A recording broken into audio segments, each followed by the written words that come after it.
Hey y'all, I'm Emily, an almost lifelong quilter with a lot of stories to tell.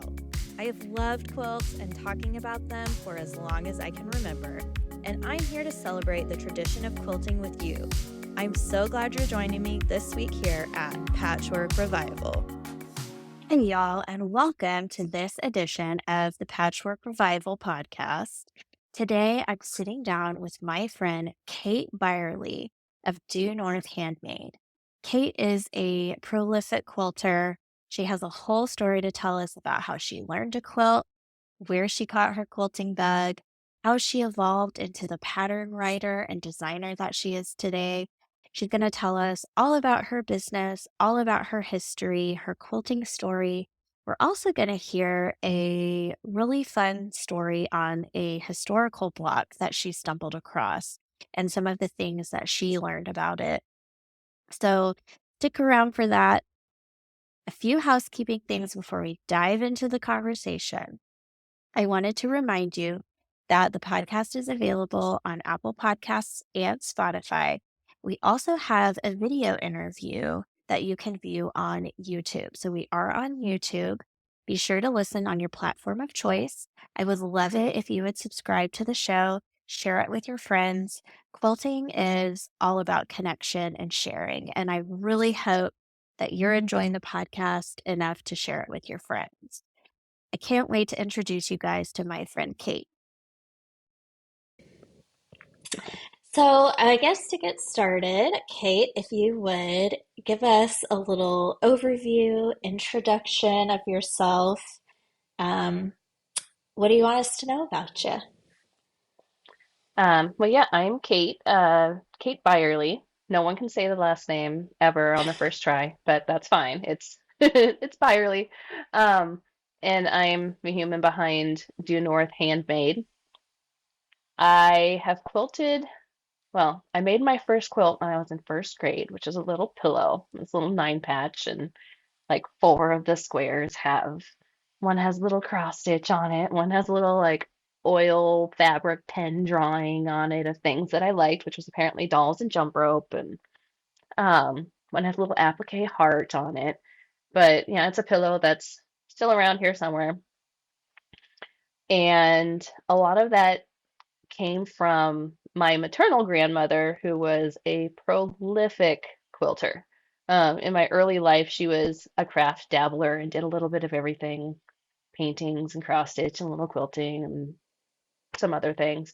But as I got older, she really, really, really was huge into quilting, and I still have a lot of her unfinished projects that I eventually want to get to, and things of that nature. Um, but growing up and kind of seeing her skills and what she was learning, and she was always trying to tell me about, something that she was trying that was new, and half the time I had no idea what she was talking about. But she passed in 2014, or was it 2013, back, 10 or so years ago. Mm-hmm. Um, and that's kind of about the point that I started getting more into quilting in my hobby side of life. And as I started to pick up other skills, now more self-taught on my own, I found myself thinking, oh, that's what she was trying to tell me when I was a freshman in college and, had no idea. Particularly like foundation paper piecing. Like I have this very vivid memory that came back later when I was learning about foundation paper piecing, that this is what she was actually trying to tell me at her kitchen table that one time about sewing on lines through paper, and had no concept at the time. But anyway, so she was a big influence, even more so afterwards. Um, and then I really started becoming prolific myself when people started having babies around me. And here I thought that Mm-hmm. I can make a baby gift for less than it will cost me to go buy a baby gift, because you're that naive when you get started that, oh, fabric's not that expensive, right? Yeah, Um, of course. so no, so that's kind of where it started. And then I never really followed patterns per se, and always kind of figured out what I wanted on my own. And so from there, got into the pattern design and some of the pattern writing and trying to get some of my various ideas swirling around out and more cohesive. So it's a long way of saying my grandma gave me the bug, and I really honed it as I got into being an adult and having people around that appreciated getting gifts that were quilts. So, Yeah. I love what you said about almost how you feel like your grandma is more of an influence now that it's just you. Because I feel that way about my grandmother. Um, she was the quilter, and she taught me, she was like, well, this is how you do this, and this is how you do that. And I was like, oh, I like this. And she was like, well, I'll help you cut a quilt and all these things. And even now, I'm like, when I sit down to start something or think about making a project, like she's the first person I think of. And I think that's actually partly where I got the idea of um, kind of celebrating the legacy of where our quilting stories and knowledge comes from, because who knows what we're doing. I mean, I'm not going to flatter myself and say I'm going to be like influential like my mama was for me, but I think it's so cool. And the other thing, I vividly remember her trying to explain to me, um, she had a book, Eleanor Burns had this book that had a paper pieced like wedding ring, like the arcs were paper okay. pieced, double wedding ring. And she was trying to explain to me how it worked. And I was like, I don't get that. I don't know what you're trying to say. But yeah, now I get it. So thanks, YouTube. But I'm like, that Right. is so funny that we both had that that experience. Yeah. Um, so you made your nine patch pillow with your grandmother, or did you just like think, I want to make this? Did she like guide you through it? It was actually part of a project at school where she Hmm. and some other kids' grandmas came in and helped us make these little quilts that was part of a school project, which was kind of fun. But yeah, I was 7 years old in first grade when we did it. Hmm. So Cool. it was not self-initiated at all, but still Yeah. very interesting. Yeah. It got you thinking. Hmm. And then years went by and then you kind of jumped back in. Hmm. Were Yep. you a Yeah, I did craft nothing dabbler? like, yeah. Um, I'm a little bit of a hobby collector, dabbler, Hmm. but because I've done some cross stitch and some hand embroidery, um, painting also. So, but yeah, I really, really enjoy the usability of a finished quilt too. So that's where I just really feel at home. Yeah, I get it. Do you usually make, what size quilt do you usually make? I'm curious. My go-to is usually a throw because Hmm. I like them big enough that I can still cuddle with them, but not so big that I can baste it on my table, is what Yeah. it comes down to. And if it's much wider than my table, then I really don't want to, I don't want to Deal baste with it it. myself, but then I don't want to rack up all the long arming costs all the time. And so, yeah, that's a struggle. And that's why I always have a stack of quilts that are waiting for me to get the energy to base them or send them out to a long armor or rent one at Yeah. my local quilt shop and do it. But that requires time too, and life gets in the way. So, Yep. Always. I'm a throw size maker too, and I always think I should make this a little bit bigger, but I finish all my stuff on my domestic, hmm. 'cause I'm kind of cheap and I like it. I actually like doing that, but the basting is horrific. I have like my table is that I use for basting is like a 72-inch like kind of workbench thing. So Hmm. I can get a pretty big one on there, but like the other day, uh, I was basting one, like pin basting it on the floor, like crawling around. I was like, this is ridiculous. It's like, I did that one time, and I was not very pregnant at the time, and I thought I am never doing this again. yeah, I was secretly hoping it would like precipitate labor. It did not. Don't bother. No, don't bother trying it at home because it didn't work. But my grandma basted stuff and hand quilted it. I guess with hand quilting, she had a frame, so maybe she didn't have to baste it so aggressively. But I'm like, you were like 90 doing this. Like, was that safe? I don't know. So, anyway, I think like you, I started becoming kind of intentional about quilting when people around me were having babies. It's like the perfect baby shower gift that Hmm. costs $1 billion by the time you Yep. finish making it. But quilting is like my love language, so it just felt right, you know. But how many years ago was that? When did you kind of decide? Was it just like a random thing, like, oh, they should have a quilt? Or how'd you kind of jump back into everything? So it was right after I had moved to Minnesota. So we moved here in 2013, so about 12 years ago. And it was when my best friend from college, who was also my maid of honor, was having her first baby. And so I really wanted to give her something that was meaningful.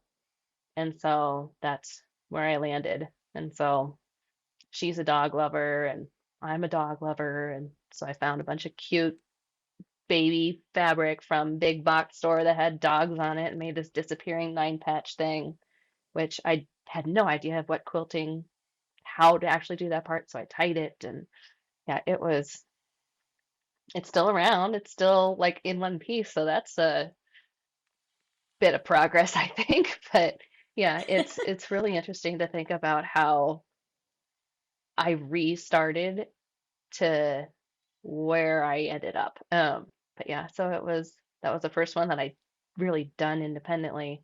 And then of course the next one I did was finishing a block of the month quilt that my grandmother had started, and she'd done 12 or 10 of the 12 blocks. And then I did the other two and was wholly out of my depth with these intricate patterns.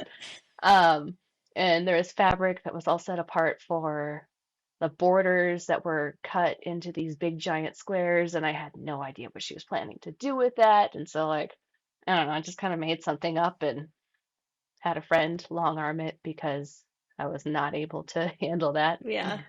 But that's good that you like stuck with it because quilting is intimidating, I think, when you're just, especially when you're like by yourself. So you Hmm. didn't jump into like classes or anything. You were just like, I'm gonna do this. No, I had never taken a quilting class until actually during COVID.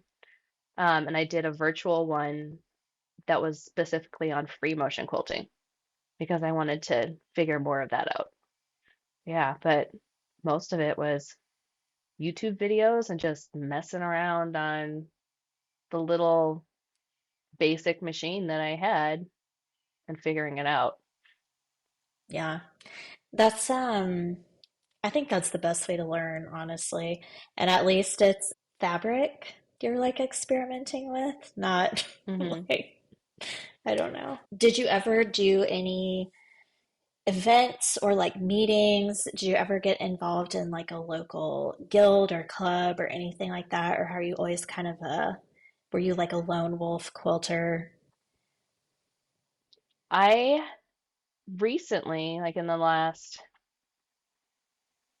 maybe 4 years, have been part of my local guild a little bit, and then there's a Minneapolis chapter of the Modern Quilt Guild that does meetings virtually, which is awesome because I'm an hour and a half away. So I can Hmm. still occasionally go to some in-person things, but I can still catch all the meetings without like doing whatever. And that just has been a really good fit. Um, the local one is a different style that doesn't appreciate the style that I have, let's just say. So that wasn't the best fit for me. Um, but yeah, I really, really, really enjoy my local-ish Modern Quilt Guild group and have made some good friends there too. Nice. Do they do shows or like social events or Hmm. things like that? Yep. So there's usually a meetup once a month at one of the public libraries up in the Twin Cities, and so I'll go up to those occasionally and usually group it with a trip to my favorite quilt shop up there too. Um, and then there's a couple of times a month they'll do virtual sew-ins where one's late at night, one's early in the morning, and things like that. So yeah, I'll do those when I can, when they work with the family schedule.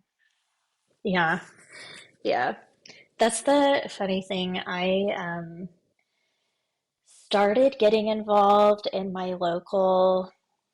We don't, well, we have some, I think there's a guild here, but I was like, guild sounds very official. I just don't think I should be doing that. And a lot of times the meetings are not at great times for like working moms or moms in Hmm. general, especially if you have younger kids. And so I finally found a club. We call ourselves a quilt club, but there's enough people there. Even in, I mean, I live in a pretty small town in West Texas, and there's enough people there that there's enough different stylistically. Everybody kind of just appreciates everyone, so that's at least nice. But it changed things for me because it made me feel like there was just more local resources, stuff for me to get plugged into. Like you kind of hear about things by word of mouth a little bit more when you're like face to face kind of with people. Hmm. And I always just want to pass that on to people who are listening to the podcast. Like, go out, find a local community as best you can. Um, and if one thing is not a great fit for you, there's probably something else. And I really Right. love hearing, yeah, I really love hearing the virtual thing because I have a hard time. This year, I've hardly made any of my meetings because every Monday night that the meetings have happened, I've been like late at work or something, just like I just can't make it. So, anyway, I miss my little cult club, but hopefully I can jump back into it a little bit this year. Yeah, it's so true too. When you're face to face, you just learn things better. Well, You I do. learn things better from seeing what other people are doing and really getting up close and personal with some of their work and being able to talk to them about it too. So, yeah. I know. And seeing people's work in person like blows me away because I fall into the quilter trap that's like, am I an artist? I don't really know. I don't really care. But then when you like see what other people are doing, you're like, this is like incredible. And it just fills you with some kind of like appreciation and inspiration that I just don't really get anywhere else because quilts are my thing, apparently. Hmm.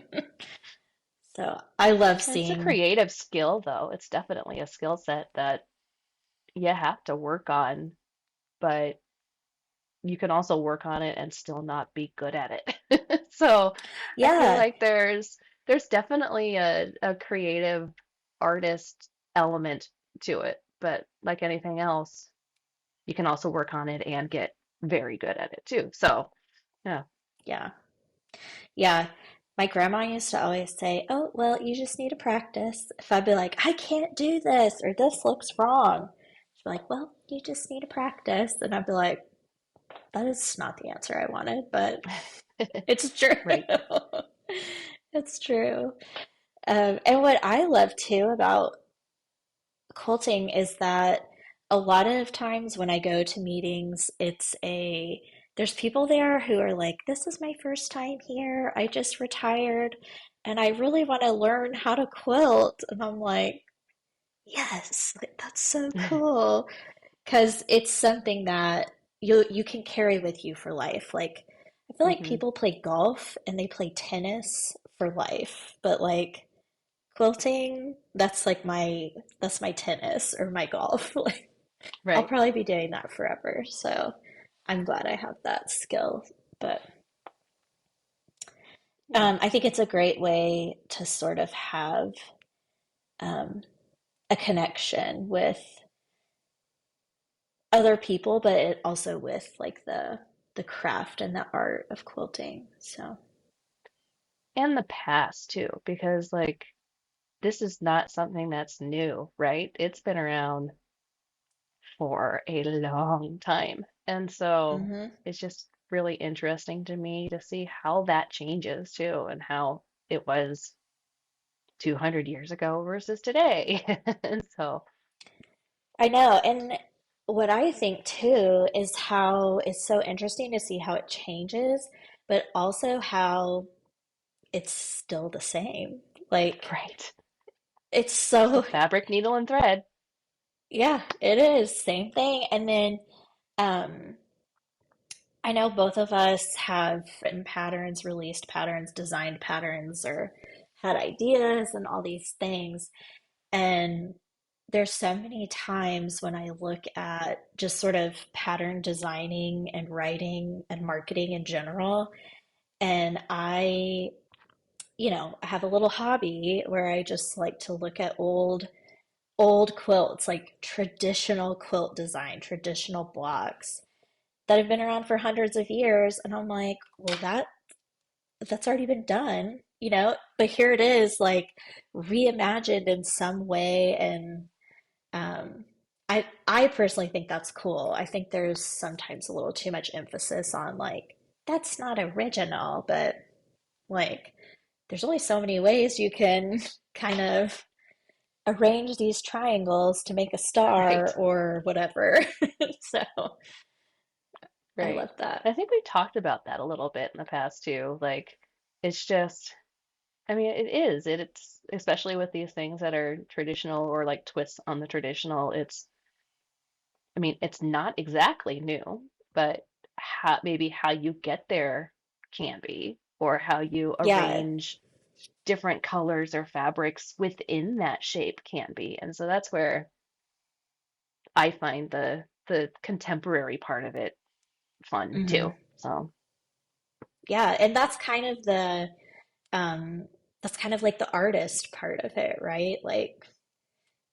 It's like a lot of people who paint landscapes, and like they might be painting the exact same scene outside my window, but it's going to look different stylistically and color wise and scale and all the things. So hmm. I personally find that very fascinating, and I love seeing all the variations, but I love seeing the commonality, between all of it. Hmm. So do you find well, I found that the way I kind of figured out to do things, even from how my grandmother kind of did them with me, was so different.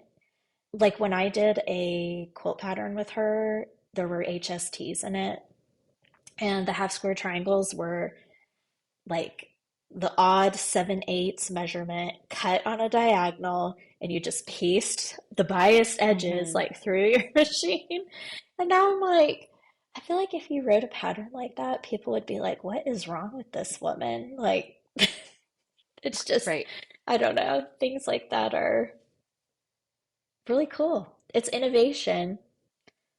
Yeah, I Yeah. really like older books about quilts and patterns and like the older quilting patterns themselves because they Mhm. are very different than a pattern that you'll pick up that was written within, the last couple of decades. Yeah, It's for sure. so interesting. It is. And people were cutting like diamonds. I saw a book, one of my books that I really like to just kind of peruse and look through for ideas and things were like there was a special way you could fold a square in all these like almost origami, and then with like a couple cuts you'd have like eight identical like diamond shapes from this Hmm. one fabric. So I'm like, even cutting and all this stuff is so different, but it's still the same. So speaking of traditional design and classic quilting, um, you reached out to me with an idea because you were making a baby quilt, right? For a Hmm. friend, and you were like, I just started doing this, and I kind of figured out this was an older traditional design. So it's your story, and I want you to tell us about it, but we'll kind of talk about why Yeah. we're on this tangent. Yeah. So, yeah, I was making a baby quilt for somebody that I know a little bit, but not super well. So I didn't exactly know how to like tailor it so that, but I wanted her to like it. So I leaned more towards the traditional route and was flipping through one of the books that I really like for inspiration on traditional things.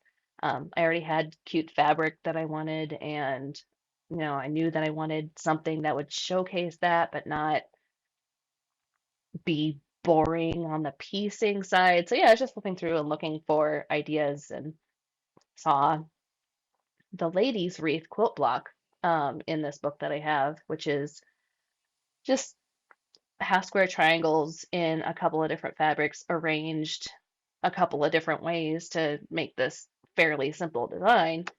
Um, and thought, oh, that's perfect, and figured out what sizes I needed to cut and just kind of started making it. But as I was making the quilt, I was thinking about why on earth is it called Ladies Wreath? Like, these half square triangles don't really look like a wreath. I could kind of see how they might look like a wreath when you put a bunch of blocks together, but I don't, yeah, where's this name from? You know? And so as I was thinking about that, I started like Googling it later Yeah. just on my phone and, kind of looking up ladies' wreath, quilt block, ladies' wreath history, like trying to get an idea. Um, in this particular book that I have, it's all compilations of quilt blocks that were named by the Ladies Art Company, which, if you delve into quilting history even a little bit, it's probably a name that you've heard because they had this publication that started in the 1800s and was like there were quilt designs and blocks and all kinds of different things that were catered towards what were traditionally, you know, ladies Yeah. industries or ladies crafts or whatever. Um, so anyway, yeah, so it was named by the ladies art company, and I found a little bit about that, and it was late 1800s that they gave it this name. And then I stumbled upon a blog from like 2012, 2013 that was started to commemorate the suffragists and the suffragettes and their struggle leading into what would be the ratification of the women's right to vote in the US, right? Hmm. And one of the blocks that they featured was the Ladies' Wreath. And so she has this fascinating write up about it was so named to invoke the thought of the mourning wreath that was used at women's funerals. And then it got into a commentary about, the mortality rate for women who were childbearing was high. And then there's this double standard that was originally part of some of the suffragists' ideas that they wanted to overturn and give more women's rights to, with it would be dangerous to women's health to become pregnant again or have another child. And legally, around this 1900 time period, uh, she could be told by her physician that it would be dangerous for her to have another child. but it would be illegal for that physician to tell her how to avoid pregnancies, especially in cases where, she's married and it's her husband's right, not hers. And, it's this whole thing. But part of this blog talks about how then this block became a little bit of a subterfuge in protest of that double standard that, oh, well, you might die if you haven't had a kid, but I can't tell you how to not do it. So, good luck, I guess. I just found that really interesting. And I've been trying to find more. It's really hard to find good sources on some of this history that may not be recorded very well because it was, part of a subsect that it wasn't seen as important to record this history. Author of the book that like brought all of these blocks together into this compilation. Like I've sent her a note and I kind of asked, I'm interested in more of this. Like, are there other sources you could point me towards? Because they're not easy to find.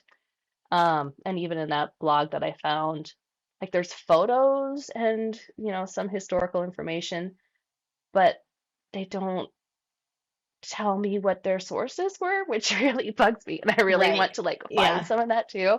And I just haven't had very much luck, partially because I don't have a lot of time to dig into it, but I just don't have the expertise on where to go either. So I'm trying, but I find it so interesting about what is the history of this particular block and why is it called that and why is it around and like, what was it used for? Even if it's just somebody really liked how those shapes came together, or is there some kind of symbolic meaning behind it? And, I would love to speak to somebody that's an expert in this area. So if anybody knows anyone, Yeah, I please know. reach out. I remember when you told me about it, I started looking through, the old Google, because I couldn't really find a lot of it in any of the books that I have, but Hmm. I'm like you. I'm not like an academic kind of quilt historian. I know how to do like research and I know how to try to verify sources and things like that, but I think part of the challenge sometimes is, this is passed on through like basically oral tradition because people, you know, women could have their opinions. Could they talk about them? I don't know, but they probably did when they were quilting together because the quilting Hmm. bee was like the social thing that women did. Um, you know, it's just one of those things that when like history is recorded based on like whose side you were on, kind of. Not that it's always Hmm. like pitting sides against each other, but women's history is very different, I think, in certain aspects than men's history. Like, we remember World War II and we remember World War, all the things. Um, and then from that, I feel like a lot of these other little kind of side quests have developed and we understand like, oh wow, this is what the women were doing, at home or behind the scenes or things like that. So it is hard to find Right. that stuff, especially from think about how many people might have like written this in their journal or just written letters to other people, but like the paper's long gone or the journal got thrown away or whatever. So, Hmm. yeah, it's Yeah, and I fascinating. think the same, not just with quilting, but other aspects of everyday life are kind of the same way. And then I think about, somebody that was my equivalent 200 years ago.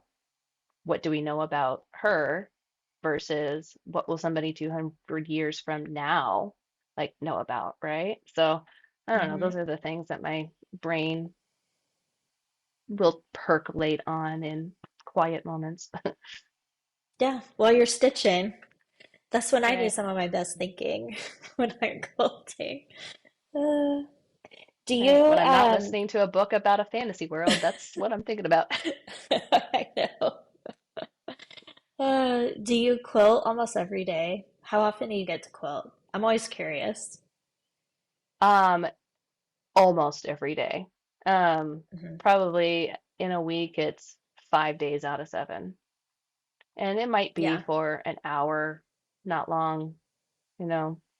Like yesterday, it was a hard day yesterday, and I said, "All right, once we get home, husband, you're in charge.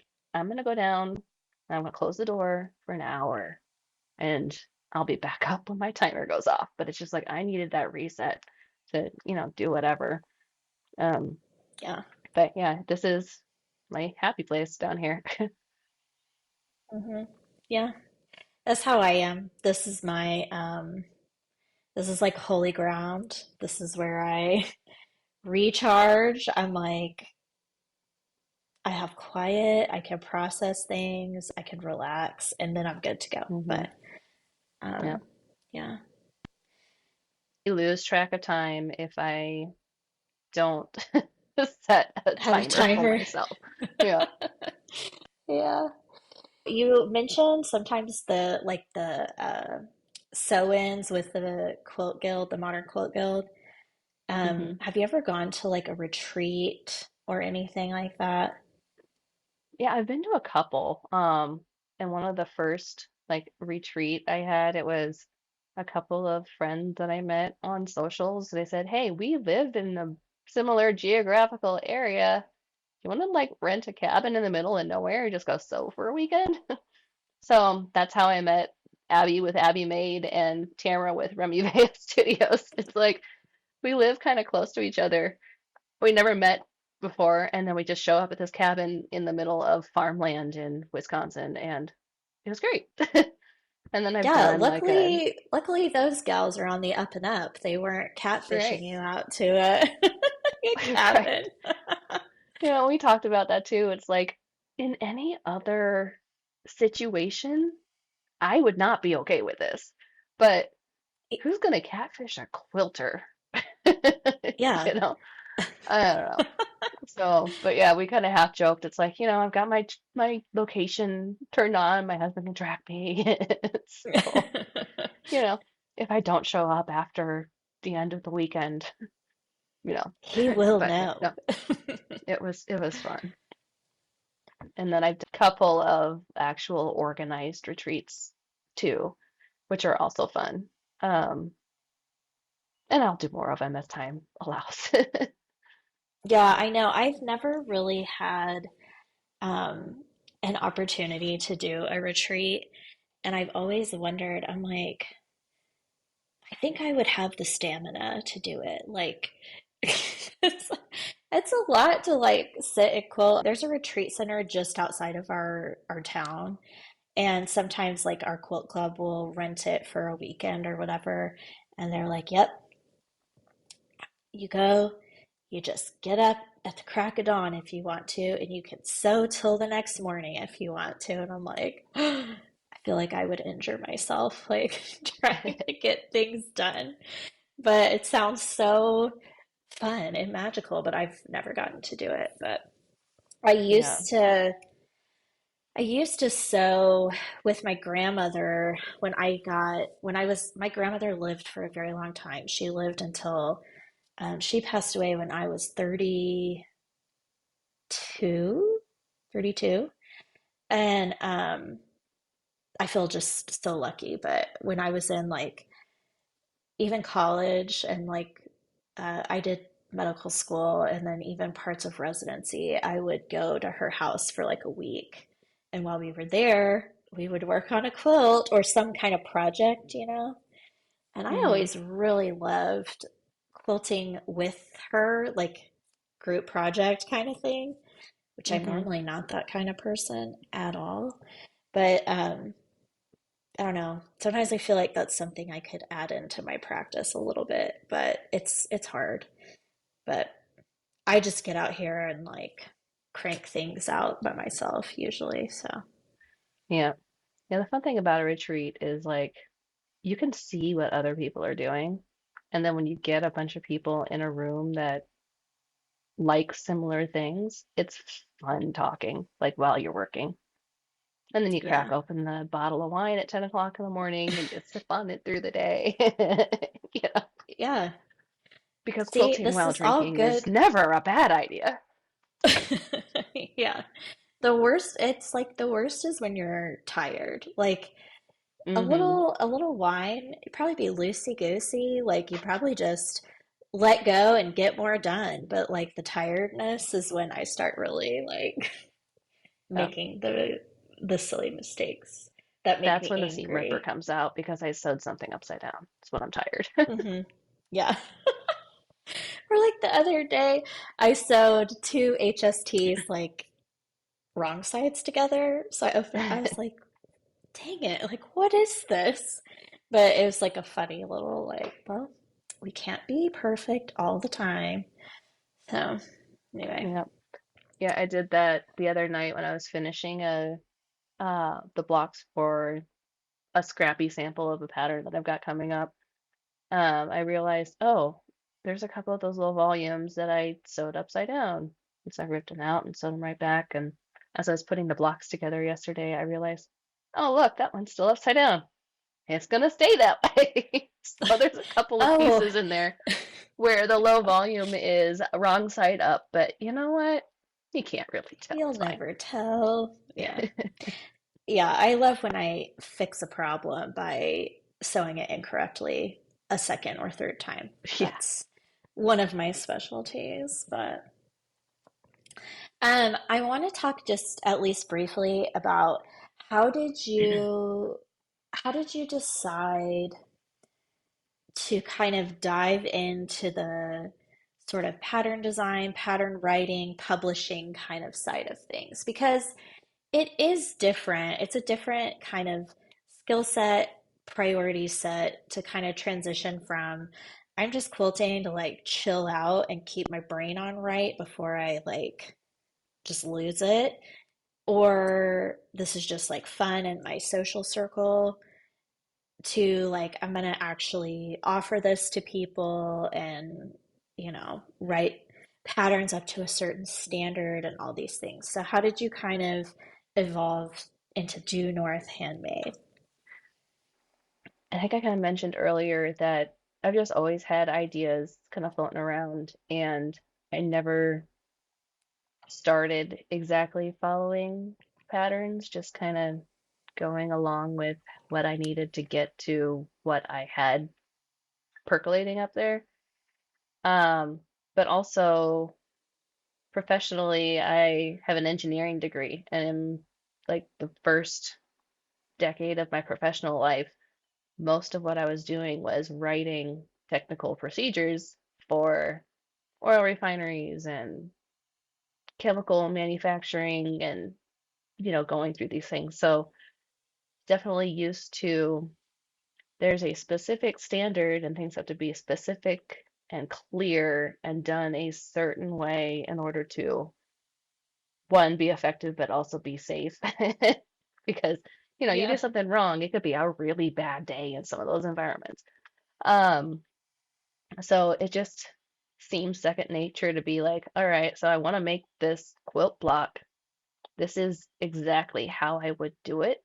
Um, and with these ideas floating around, it's just kind of a challenge more to myself than anything else to see if can I make one of these and will people buy it? And how do I actually do that? Like, and so that's where I kind of got into and signed up for one of the online pattern writing classes that are out there. And then another year, I took another one from another designer, and both were great in different ways. And I learned different things from both of them. Um, but yeah, that was kind of the beginning of it. And I also kind of like when I was thinking I could make baby quilts for friends at cost less than buying them a baby gift. I thought that this would be a really great way to make some easy passive income. Yeah, it's a lot of work. It's not like it's, super passive. So, yeah, that was kind of why I started putting them down on paper and getting them out there. And even now, the first one that I did, I want to completely rewrite because there's a lot of things that I've learned since that I would do differently and actually getting that one down there. So, yeah. Yeah. It's a process, right? It's like a whole Hmm. process. I was reading in one of my little books, like old patchwork quilts and the women who made them. Um, there was like a little this little like one-liner sentence. I was talking about how, like people would hold on to their quilt tops that they pieced, for like their dower chest and all these Hmm. things. And then it was like when they like broke them out to actually have them quilted as basically the way to announce their engagement or whatever. Um, the woman in her 70s, how did it put it? It was like, this is when the woman in her 70s has come into her own because apparently she was like so expert at quilting. Like she would just like be the star of the quilting bee. I was like, okay, so it is about the process. It's not about like perfection and knowing how to do things immediately. So I like hearing that pattern writing can be that too, right? Oh, absolutely. Like each one I do, there's something new that I try or I do a little differently, or like I figured out how to do a little better for myself to kind of get forward to. Yeah. So it's always Yeah. evolving. I've seen the Which is same in good. other writers too, from differences from some of their past patterns to some newer ones that it seems like everybody is always sort of tweaking what they do. Yeah. Do you feel like you do that when you sew, like with your actual quilting? Like, do you try new things or are you like, this is how I do it, this is how I'll get it done fast? Um, Depends on what it is, but I think I do a little bit of both. Yeah, I think I Or do somebody will too. say, try and do this, and so I'll try it and be like, oh yeah, or I'm not gonna do that again. I like my other way better, you know. Yeah. So, But at least you try, because I hand bind, I like hand binding, but it takes a while. It takes a long time. And I was trying to finish a quilt one time and I was like, I'm gonna try this machine binding thing, even though I'm just totally against it. I'm gonna try it. Not that I like judge other people for doing it. I just didn't want to try it, but I kind of felt hmm. like I had to. And I like hated. I didn't dislike doing it. I just didn't like my execution because it's not like it's the easiest thing in the world. But Right. I used like a tiny stitch length and it was like this kind of vintage fabric because I also like to use some older fabrics and I was like, oh my gosh, kind of had like 4 seconds of like, should I just rip this out? Should I just redo it? I was like, no, I am not. This will just be a lesson learned. If I try machine binding, I will try another method next time. But, you know, I Hmm. try every so often kind of to stretch my skills a little bit, but yeah. I'll do that too. Or like I'll be interested in a different technique, and so I'll try something. I want Yeah. to be like, I want to try, this English paper piecing thing. Like, what is this? How is this? And I've been slowly chipping away at something for a while, and yeah, Yeah. I dabble. Yeah. Which is fun. Before we start wrapping up, I have some these are kind of the like deep questions, the existential thoughts that I like to have on the podcast. But I'm going to ask broadly.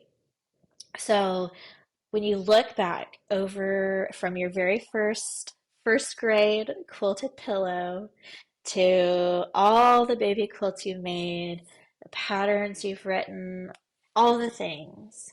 What does quilting mean to you? Like, what is quilting to you? To me, there's two big parts of it, and part of it is the actual like creating and the doing of it. And for me, that's very personal, where it's very much a this is my space, this is my reset, this is the thing that is fully mine that I don't have to share with anybody else in my house. This is the me self-care part of it. And then part of it is the I love the finished quilt too. Like I love having a pile of them on my couch at all times. I love that, I can give one to somebody or sell one to somebody and they'll also enjoy this for, who knows how long. So it's there's definitely two parts of it for me. It's a very personal, this is mine and no one else's to the this is everyone else's and everyone can enjoy it, but they're quite distinct kind of in my head. It's very hard to describe, but they're very No, but I get compartmentalized, the it. two different parts of it. Yeah, I get it because that kind of leads actually very well into my next um, question and thought that I always want to challenge any of us to have is, and it sounds like you have, but how much have you thought or considered about your quilting story and your quilting knowledge and skills is your quilting legacy? That's what I call it. And I think that's what it is. Um, so, how have you ever thought about how that's being passed on or kind of perpetuated, that sort of stuff? I guess I don't really think of myself as having a legacy per se, but being part of it in general. Like it's a bigger thing that I'm a little piece of. And like, I've been trying to be a lot better about labeling the quilts people. And at least putting like my name and the year or even just the year on it. Because, if I see a older quilt at a thrift store or an estate sale or, wherever, I rescue a lot of them, but most of them don't have any of that information. And since I'm curious about who is the person that made this or why did this get made, when was it made, it'd be kind of nice to know. So I try and at least make that part of what I make, that it's at least the when and the who, if not the why, because sometimes there's not a why other than I just really needed to make something that day. Um, Yeah, yeah. so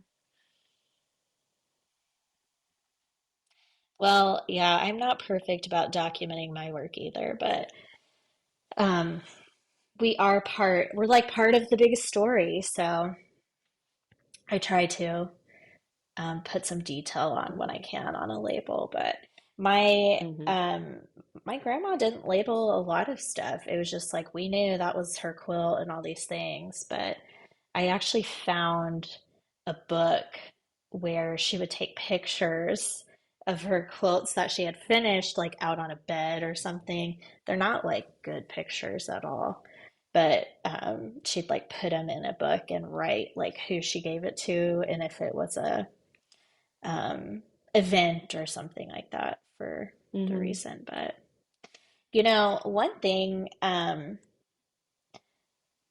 I would say kind of another piece to being kind of part of um, the story of quilting is having you have patterns out in the world on the internet, you have a blog, a website. Um, so tell us where our listeners can find you, Kate. Yeah, so I have my website for basically anything digital download, and that's duenorthhandmade.com. No spaces, no hyphens, just duenorthhandmade.com. And then my blog's on there, which I've got plans to add more content to, and a little write-up about the Ladies Wreath is on there, and you can get a little free download with some different sizes if you wanted to make some different quilt sizes and suggested fabric requirements for that and how you could put it together. Um, and then for physical patterns, I either wholesale directly or shops can order my patterns through Brewer Sewing. And there's a couple that are coming with Moda later this year. So there's a few places that shops can wholesale them from, either from me directly or from some of those other distributors. So yeah, I can always be reached on through my website. Send me a note and I can get you the information you need, or um, Instagram is a good place to find me too. So at Due North Instagram. Handmade is my handle. Perfect. Yeah. We'll put links to all of this like down in the show notes so that you don't even have to type anything in. You can just click. I'm really excited to go look at your Ladies Wreath information.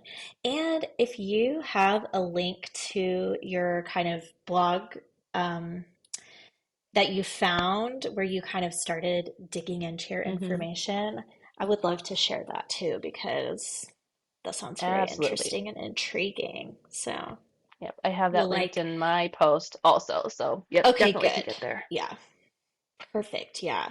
Well, yeah, I think it's fun to do some sleuthing. And so I'm just going to encourage people to go check it out because it's part of the fun to me. So. Hmm.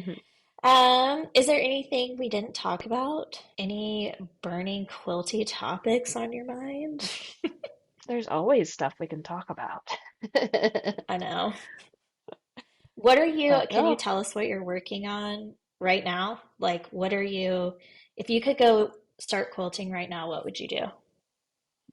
I am giving a glow up to a pattern that I wrote for Wildflower Quilt Company exclusive last year. And so I'm working to expand that to include more sizes. And so I'm making a couple of samples for that. Um, and then I'm also trying to work through my backlog of whips and UFOs from over the years. So works in progress and unfinished objects. I counted up all those unfinished projects that are piled up in boxes and bags and things in my closet. And there's at least 28 of them. So I'm going to try and knock some of those out. Yep. Yeah, that's hard. Priorities. I mean, we only have so much time in the day is the thing. So it's like I start something and then I find that I'm not enjoying this as much as I thought, or something else comes up and so I set it aside to work on something else and then never get back to it. You know, stuff happens. Yeah. Well, thanks for sharing your time with us, Kate. I really Yeah, appreciate it. I'm really excited for your kind of dabbling in quilt history, and I want to see where it takes you because I love it. If you ever hear back from the blogger that you sent a note to, I want to hmm hear about it. I want to stay updated because Oh, now I'm absolutely. curious. Yeah, the writer of that book, she did send me a note back and said, "Let me think about this for a few days. I'll get back to you." So I haven't heard back yet, but I'm hoping that she's got something. Yeah, yeah, awesome. Well, it's good to know people are out there. I think that's something too about quilting is that quilters, I feel, are like ready and willing to share information. So you just ask, a lot of times it's the best way to find stuff out. So it's good to know. Right? It is always good to know where to find more information. Kate, thank you so much for your time being here today. I want to just remind you, listeners, you can head down to the show notes and find more information about Kate, her business, and all of her quilting. You can find her on Instagram at Due North Handmade or on her website at www.duenorthhandmade.com. Again, those will be linked in the show notes. Thank you so much for being here for our conversation. Can't wait to see you guys next time here on the Patchwork Revival Podcast. Well, that's it for this episode of Patchwork Revival. I loved having you here with me talking all things quilting. Don't forget to subscribe to the show and leave a rave review. Also, be sure to jump down to the show notes to find links for this episode, as well as the link to my shop where you can enjoy 15% off as a podcast listener with code REVIVAL. Remember that the Patchwork Revival Podcast is here to celebrate the connection made in the quilts we love. I'll see you next time.